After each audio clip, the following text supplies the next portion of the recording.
sí, sí.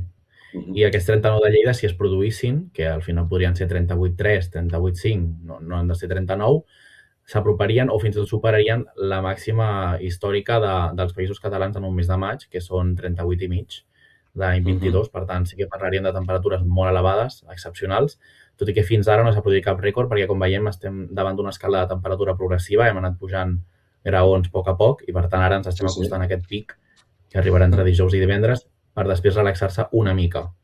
Molt bé, doncs a Lleida i a les Terres de Ponent, la pitjor part. Els altres territoris o els altres racons dels països catalans, quines temperatures s'assoliran? Hi haurà també rècords?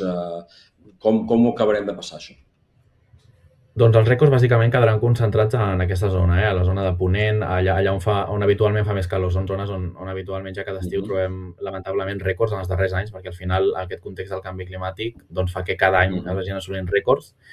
Però també, per exemple, podria fer molta calor a les comarques interiors de la Catalunya Nord i, en canvi, quedarien força al marge, tot i que també farà molta calor, totes les zones litorals, les illes, també l'Alguer, bàsicament per aquest efecte que la mar encara no ha tingut temps. Al final la mar s'escalfa molt més lentament que l'aire i, per tant, encara no ha tingut aquest marge de temps d'escalfar-se, i això és el que ha fet que les nits tropicals encara s'hagin resistit, tot i que a dia d'avui ja portem 3 nits tropicals a Barcelona, per exemple, per tant, hem començat molt aviat.